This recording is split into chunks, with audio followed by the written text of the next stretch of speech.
Okay, let's just get right into it. Have you ever hit a huge financial goal? You look at the number in your account and you just think, wait, is that it? You've done everything right. You saved, you invested, you finally crossed that $300,000 net worth line, but instead of feeling secure, you kind of feel anxious. So today, we're going to unpack exactly why that milestone might not feel like the finish line you thought it would be. Man, this quote just nails that feeling, doesn't it? That frustrating gap between what you expected and how you actually feel. You see the number, a number that probably seemed like a fortune not too long ago, but that sense of freedom? It's just not there. It perfectly captures that nagging feeling of vulnerability that so many people are wrestling with.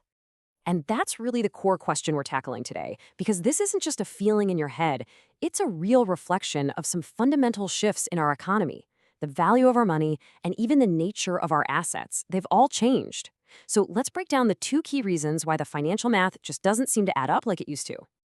Okay, so first up is this, well, it's like an invisible thief that's been quietly eating away at your savings for years. And its name is inflation. It's the reason why the same amount of money just doesn't stretch as far. And it's the first major piece of our puzzle. 35%. Let that number sink in for a second. Over the last decade alone, prices have jumped by an average of 35%. Just think about that for a moment. It means every single dollar you managed to save 10 years ago has lost more than a third of its buying power. It's like a silent tax on your hard-earned wealth. And this right here, this shows you exactly what that 35% erosion actually looks like in real money.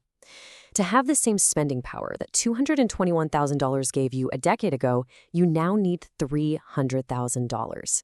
So if you've hit that 300K mark today, you haven't really gotten ahead in real terms. You've basically just been treading water to keep up with a rising tide.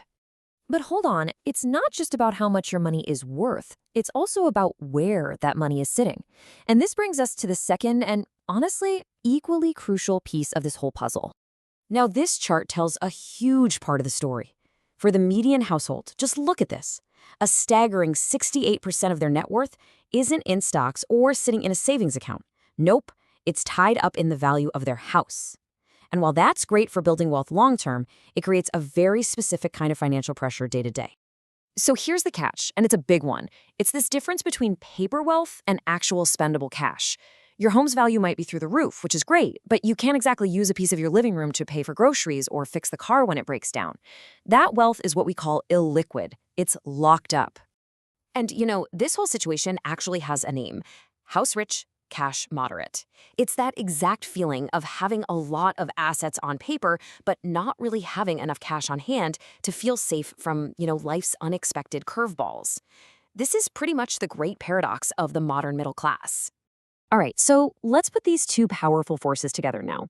On one hand, every dollar you have is worth less than it used to be. And on the other hand, most of the wealth you do have is in a form you can't easily spend. This combination, well, it doesn't just change the math, it basically creates a whole new financial reality. So here it is, in a nutshell.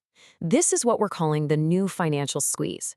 Your purchasing power has been seriously weakened by inflation, and at the same time, the huge majority of the wealth you have is tied up and inaccessible for your day-to-day needs. It's a classic 1-2 punch to your sense of security. I guess the biggest takeaway here is this: if you've hit that $300,000 net worth milestone and you still feel like you're just barely keeping your head above water, you're not crazy. You're not wrong. That feeling you have is a completely rational response to these massive economic forces. Your anxiety is literally rooted in the data. And that really leads us to a final and I think super critical question. If that big net worth number can be so misleading, what should we be focusing on instead?